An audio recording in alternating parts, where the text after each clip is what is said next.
हरि ओम।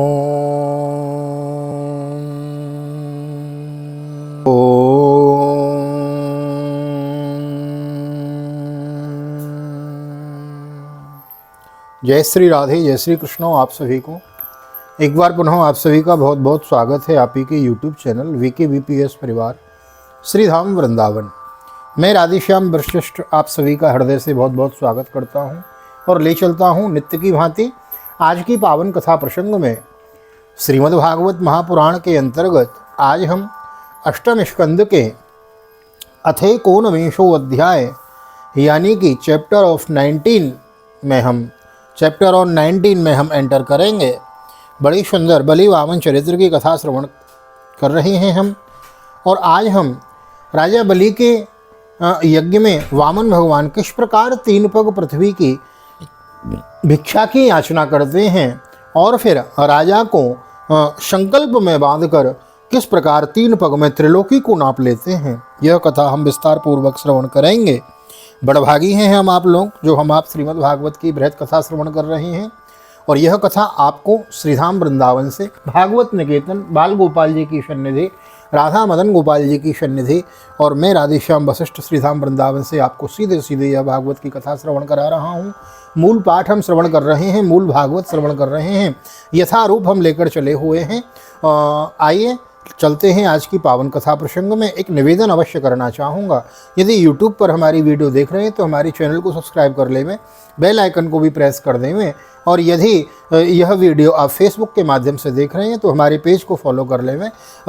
यही आईडी हमारी इंस्टाग्राम पर ही है VKVPS परिवार वृंदावन, तो वहाँ भी आप हमको फॉलो कर सकते हैं। श्रीमद् भागवत की कथा बड़ी सुंदर सुंदर ठाकुर जी के दर्शन, वृंदावन परिक्रमा, जीव सेवा की सुंदर सुंदर वीडियो देखने के लिए, कथा श्रवण करने के लिए आप हमारे चैनल पर बने रहें। आइए देर न करते हुए ले चलता हूँ आज की पावन कथा प्रसंग में। सर्वप्रथम करेंगे भगवान नाम संकीर्तन। श्री कृष्ण गोविंद हरे मुरारी, हे नाथ नारायण वासुदेव। श्री कृष्ण गोविंद हरे मुरारी, हे नाथ नारायण वासुदेव।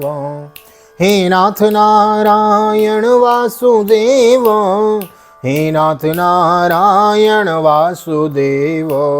श्री कृष्ण गोविंद हरे मुरारी, हे नाथ नारायण वासुदेव। नारायणं नमस्कृत्यं नरं चैव नरोत्तमं देवीं सरस्वतीं व्यासं ततो जयमुदीरयेत्। कृष्णाय वासुदेवाय हरये परमात्मने प्रणतः क्लेशनाशाय गोविन्दाय नमो नमः। ओम नमो भगवते वासुदेवाय। श्रीमद्भागवत महापुराणम् अथैकोनविंशोऽध्यायः। श्रीशुक उवाच। इति वैरोचनिर्वाक्यं धर्मयुक्तं सुसूनृतं निशम्य भगवान् प्रीतः प्रतिनन्देदमब्रवीत्। श्री सुखदेव जी कहते हैं, राजा बलि के ये वचन धर्म भाव से भरे और बड़े मधुर थे। उन्हें सुनकर भगवान वामन ने बड़ी प्रसन्नता से उनका अभिनंदन किया और कहा है। श्री भगवान वाचो वचस्तवैस्तज्जनदेव सूनृतं कुलोचितं धर्मयुतं यशस्करं यस्य प्रमाणं भृगवः सांपराये पितामह कुलवृद्धः प्रशान्तः। श्री भगवान ने कहा, राजन आपने जो कुछ कहा वह आपकी कुल परंपरा के अनुरूप धर्म भाव से परिपूर्ण, यश को बढ़ाने वाला और अत्यंत मधुर है।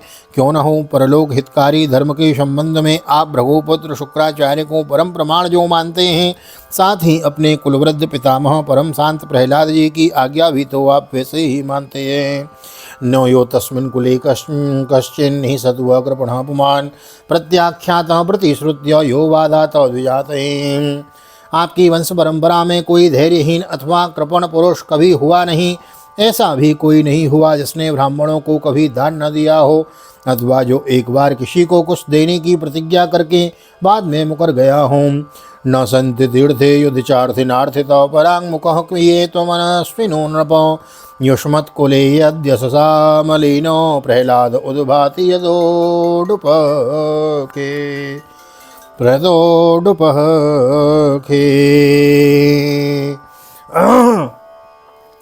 ओम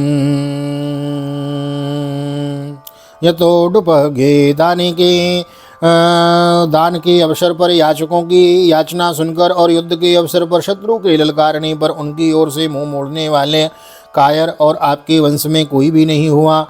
क्यों न हो आपकी कुल परंपरा में प्रहलाद अपने निर्मल यश से वैसे ही शोभायमान होते हैं जैसे आकाश में चंद्रमा। यतो जातो हिरण्याक्ष शरण्येको इमां महीं प्रतिवीरं दिग्विजये नाविन्दत् गदायुध यं विनिर्जित्य कृक्षेण विष्णुक्ष्मोद्धार आगतं नात्मानं जैनं मेने तद्वीर्यं भूर्यनुस्मरन्। आपके कुल में ही हिरण्याक्ष जैसे वीर का जन्म हुआ था। वह वीर जब हाथ में गदा लेकर अकेला ही दिग्विजय के लिए निकला तब सारी पृथ्वी में घूमने पर भी उसे अपनी जोड़ का कोई वीर न मिला। जब विष्णु भगवान जल में से पृथ्वी का उद्धार कर रहे थे तब वह उनके सामने आया और बड़ी कठिनाई से उन्होंने उस पर विजय प्राप्त की, परंतु उसके बहुत बाद भी उन्हें बार बार हिरण्याक्ष की शक्ति और बल का स्मरण हो आया करता था और उसे जीत लेने पर भी वे अपने को विजयी नहीं समझते थे। निशम्यो तद्वदं भ्रातो हिरण्यकशिपुः पुरा हन्तुं भ्रातृहणं क्रुद्धो जगामानिलयं हरे तमायान्तं समालोक्य शूलपाणिं कृतान्तवत् चिन्तयामास कालज्ञो विष्णुर्मायाविनाम्बरो यतोऽहं तत्रासो मृत्युः प्राणभृतामिव अतोऽहमस्य हृदयं प्रवेक्ष्यामि पराग्दृशम्। जब हिरण्याक्ष के भाई हिरण्यकश्यपु को उसके वध का वृतांत मालूम हुआ तब वह अपने भाई का वध करने वाले को मार डालने के लिए क्रोध करके भगवान के निवास स्थान वैकुंठ धाम में पहुंचा। विष्णु भगवान माया रचने वालों में सबसे बड़े हैं और समय को खूब पहचानते हैं। जब उन्होंने देखा कि हिरण्यकश्यपु तो हाथ में शूल लेकर काल की भांति मेरे ऊपर धावा कर रहा है, तब उन्होंने विचार किया जैसे संसार के प्राणियों के पीछे मृत्यु लगी रहती है वैसे ही मैं जहाँ जहाँ जाऊँगा वहीं वहीं यह मेरा पीछा करेगा, इसलिए मैं इसके हृदय में प्रवेश कर जाऊं जिससे यह मुझे देख न सके, क्योंकि यह तो बहिर्मुख है, बाहर की वस्तुओं ही देखता है।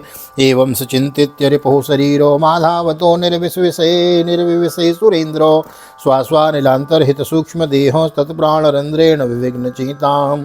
असुर शिरोमणि जिस समय हिरण्यकश्यपु उन पर झपट रहा था उसी समय ऐसा निश्चय करके डर से कांपते हुए विष्णु भगवान ने अपने शरीर को सूक्ष्म बना लिया और उसके प्राणों के द्वारा नासिका में से होकर हृदय में जा बैठे। सतन्निकेतं परिमृश्य शून्यमपश्यमाना कुपितो ननादो क्ष्मां दां दिशोखं विवरान् समुद्रान् विष्णुं विचिन्वन् नतदर्श वीरो। हिरण्यकश्यपु ने उनके लोक को भली भांति छान डाला परंतु उनका कहीं पता न चला। इस पर क्रोधित होकर वह सिंहनाद करने लगा। उस वीर ने पृथ्वी स्वर्ग दिशा आकाश पाताल और समुद्र सब कहीं विष्णु भगवान को ढूंढा परंतु वे कहीं भी उसे दिखाई न दिए। अपश्यन्निति होवाचो मयान्विष्टोमिदं जगत् भ्रातृहा मे गतो नूनं यतो नावर्तते पुमान् वैरानुबन्धयितावाना मृत्योर्यदेनाम् अज्ञाना प्रभो मन्युरहं मानोपबरेतो। पिता प्रह्लाद पुत्रस्ते तद्विद्वान्नो द्विजवत्सलः स्वायोद्वीर्जलिंगेभ्यो दिवेभ्यो दाति सयाचितो। हिरण्यकश्यपु ने उनको कहीं न देखकर वह कहने लगा कि मैंने सारा जगत छान डाला परंतु वह मिला नहीं। अवश्य ही वह भ्रातृघाती उस लोक में चला गया जहाँ जाकर फिर लौटना नहीं होता। बस अब उससे वैर भाव रखने की आवश्यकता नहीं, क्योंकि वैर तो देह के साथ ही समाप्त हो जाता है। क्रोध का कारण अज्ञान है और अहंकार से उसकी वृद्धि होती रहती है। राजन, आपके पिता प्रहलाद नंदन विरोचन बड़े ही ब्राह्मण भक्त थे। यहाँ तक कि उनके शत्रु देवताओं ने ब्राह्मणों का वेश बनाकर उनसे उनकी आयु का दान मांगा और उन्होंने ब्राह्मणों के छल को जानते हुए भी अपनी आयु दे डाली। भवानाचरितान् धर्मान् नास्तितो गृह में दिवी ब्राह्मणे पूर्वजे सूरे नन्येश्चोद्याम कीर्तिभिः तस्मात् वद्धो महीमीषद् व्रणेऽहं वरदर्शभात् पदानि त्रीण दैत्येन्द्रो संमितानि पदा मम नान्यत्ते कामये राजन् वदायान् जगदीश्वरात् नैनः प्राप्नोति वे विद्वान्यवान्यावदर्थ प्रतिग्रहम्। आप भी उसी धर्म का आचरण करते हैं जिसका शुक्राचार्य आदि गृहस्थ ब्राह्मण आपके पूर्वज प्रहलाद और दूसरे यशस्वी वीरों ने पालन किया है। दैत्येंद्र, आप मुँह मांगी वस्तु देने वालों में श्रेष्ठ हैं। इसी से मैं आपकी थोड़ी सी पृथ्वी केवल अपने पैरों से 3 डग मांगता हूँ। माना कि आप सारे जगत के स्वामी हैं और बड़े उदार हैं, फिर भी मैं आपसे इससे अधिक नहीं चाहता। विद्वान पुरुष को केवल अपनी आवश्यकता के अनुसार ही दान स्वीकार करना चाहिए, इससे वह प्रतिग्रहजन्य पाप से बच जाता है। बलिर्वाचो ओं ब्राह्मण दायादो वाजस्ते वृद्ध सम्मतो त्वं बालो बालिष्मति स्वार्थं प्रत्योबुधो यतो मां वचो भी समाराध्य लोकानामेकमीश्वरं पदत्रयं प्रणीते यो बुद्धिमान् द्विपदासु सम्। राजा बलि ने कहा, ब्राह्मण कुमार, तुम्हारी बातें तो वृद्धों जैसी हैं, परंतु तुम्हारी बुद्धि अभी बच्चों की सी ही है। अभी तुम हो तो बालक ही, न इसी में अपना हानि लाभ नहीं समझ रहे हो। मैं तीनों लोकों का एकमात्र अधिपति हूँ और द्वीप का द्वीप दे सकता हूँ। जो मुझे अपनी वाणी से प्रसन्न कर ले और मुझसे केवल 3 डग भूमि मांगे, वह भी क्या बुद्धिमान कहा जा सकता है। न पुमान माप्रज्यो भूयो याचितुमर्हति तस्माद् वृत्ति करिम भूमिम बटो कामम प्रतीक्ष में। ब्रह्मचारी जी, जो एक बार कुछ मांगने के लिए मेरे पास आ गया, उसे फिर कभी किसी से कुछ मांगने की आवश्यकता नहीं पड़नी चाहिए। अतः अपनी जीविका चलाने के लिए तुम्हें जितनी भूमि की आवश्यकता हो उतनी मुझसे मांग लो। श्री भगवान वाचो यावन्तो विषया पृष्ठस्त्रलोक्या मोदित इंद्रियं न शक्नुवन्ति ते सर्वे प्रतिपूरयितुं नृप त्रिभिक्रमेण सन्तुष्टो द्वीपेनापि न पूर्यते नववर्षो समेतेन सप्तद्वीपवरीक्षयो सप्तद्वीपाधिपतयोर्नृपावैन्यो गदादयो अर्थे कामिर्गता नान्तं तृष्णया इति न श्रुतम्। श्री भगवान ने कहा, राजन, संसार के शव प्यारे विषय एक मनुष्य की कामनाओं को भी पूर्ण करने में समर्थ नहीं है, यदि वह अपनी इंद्रियों को वश में रखने वाला संतोषी न हो। जो 3 पग भूमि में संतोष नहीं कर लेता, उसे 9 वर्षों से युक्त एक द्वीप भी दे दिया जाए तो भी वह संतुष्ट नहीं हो सकता, क्योंकि उसके मन में 7 द्वीप पाने की इच्छा बनी हुई रहेगी। मैंने सुना है कि पृथु, गय आदि नरेश 7 द्वीपों के अधिपति थे, परंतु उतने धन और भोग की सामग्रियों के मिलने पर भी वे तृष्णा का पार न पा सके। यद्रक्षयोपपन्ने न संतुष्टो वर्तते सुखम न संतुष्टस्त्रिभिर्लोके रजितात्मोपसादितैः पुंसोऽयं संसृतिर्हेतुरसन्तोषोऽर्थकामयो यद्रक्षयोपपन्ने न संतोषो मुक्तैः स्मृतो। जो कुछ प्रारब्ध से मिल जाए उसी से संतुष्ट हो रहने वाला पुरुष अपना जीवन सुख से व्यतीत करता है, परंतु अपनी इंद्रियों को वश में न रखने वाला तीनों लोकों का राज्य पाने पर भी दुखी ही रहता है, क्योंकि उसके हृदय में असंतोष की आग धधकती रहती है। धन और भोगों से संतोष न होना ही जीव के जन्म मृत्यु के चक्कर में गिरने का कारण है, तथा जो कुछ प्राप्त हो जाए उसी में संतोष कर लेना मुक्ति का कारण है। यदृच्छालाभसंतुष्टस्य तेजो विप्रस्य वर्तते ततः प्रशाम्य संतोष ततः प्रशाम्य संतोषा दंभ सेवा सुदक्षिणे तस्मात् 3 पदान्येव वृणे त्वद्वर्षभात् एतावतैव सिद्धोऽहं वित्तं यावत् प्रयोजनम्। धन और भोगों से संतोष न होना जीव के जन्म मृत्यु के चक्कर में गिरने का कारण है, और जो कुछ प्राप्त हो जाए उसी में संतोष कर लेना मुक्ति का कारण है। जो ब्राह्मण स्वयं प्राप्त वस्तु से ही संतुष्ट हो रहता है, उसके तेज की वृद्धि होती है। उसके संतोषी होने जाने पर उसका तेज वैसे ही शांत हो जाता है जैसे जल से अग्नि। इसमें संदेह नहीं कि आप मुँहमांगी वस्तु देने वालों में शिरोमणि हैं, इसलिए मैं आपसे केवल 3 पग भूमि ही मांगता हूँ। इतने से ही मेरा काम बन जाएगा। धन उतना ही संग्रह करना चाहिए जितने की आवश्यकता होवे।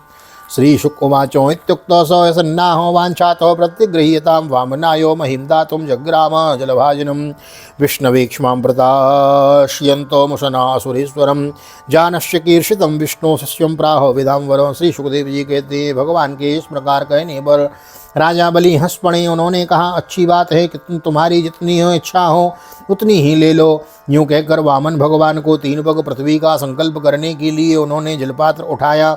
शुक्राचार्य जी ने सब कुछ जानते थे और शिव भगवान की यह लीला भी छिपी न रही थी।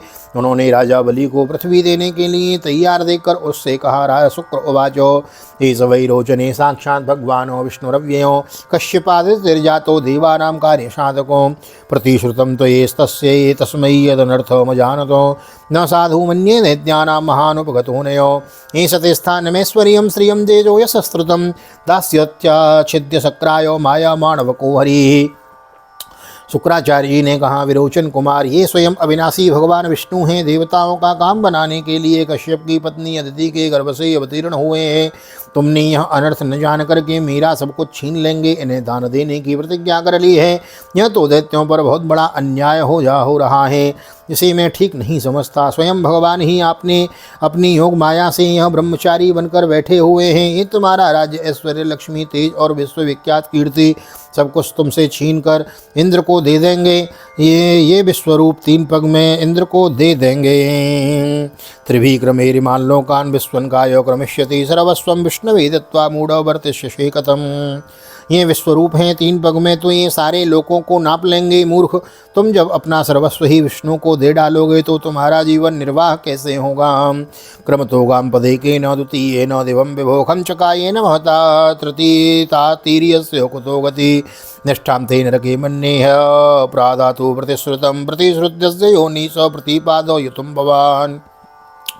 ये विश्वव्यापक भगवान एक पग में पृथ्वी और दूसरे पग में स्वर्ग को नाप लेंगे। इनके विशाल शरीर से आकाश भर जाएगा, तब इनका तीसरा पग कहाँ जाएगा, तुम उसे पूरा ना कर सकोगे। ऐसी दशा में मैं समझता हूँ कि प्रतिज्ञा करके पूरा ना कर पाने के कारण तुम्हें नरक में ही जाना पड़ेगा, क्योंकि तुम अपनी ही की हुई प्रतिज्ञा को पूर्ण करने में सर्वथा असमर्थ होगे।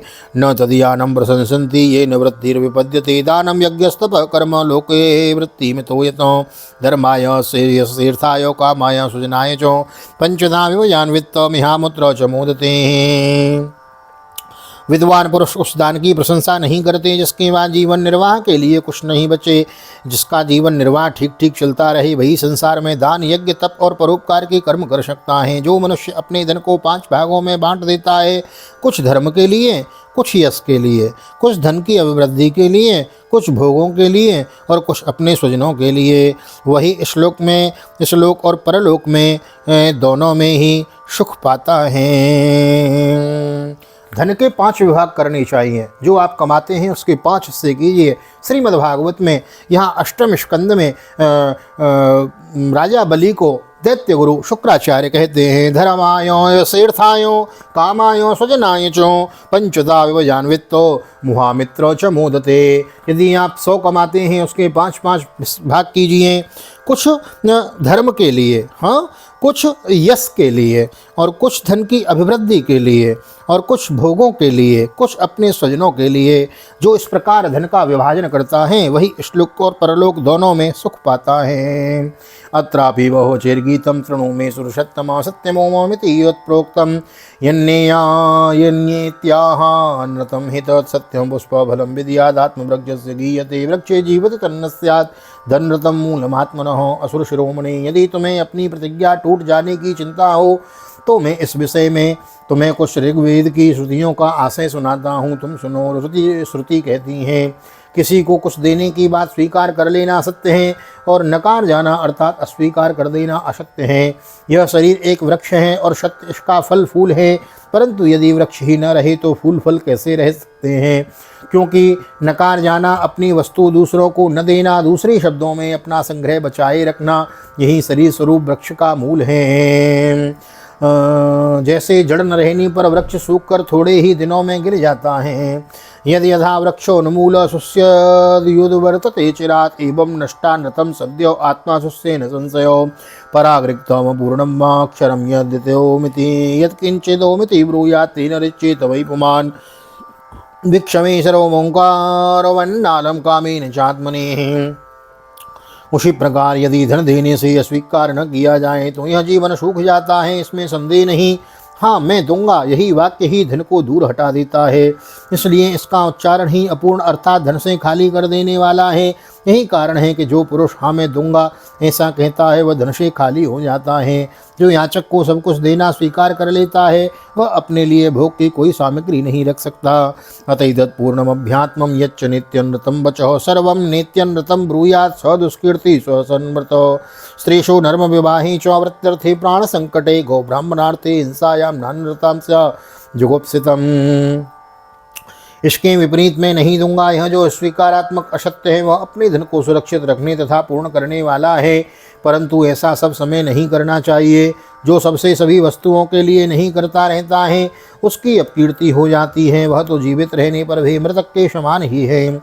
स्त्रियों को प्रसन्न करने के लिए हास परिहास में, विवाह में, कन्या आदि की प्रशंसा करते समय, अपनी जीविका की रक्षा के लिए, प्राण संकट उपस्थित होने पर, गौ और ब्राह्मण के हित के लिए तथा किसी को मृत्यु से बचाने के लिए असत्य भाषण भी उतना निंदनीय नहीं है। स्वस्थ श्रीमद्भागवते महापुराणे पारमहंस्यां संहितायां अष्टम स्कंदे वामन प्रादुर्भावे एकोनविंशोत्सव श्री बालकृष्ण चरणार्पणमस्तु। राधा कृष्ण चरणार्पणमस्तु।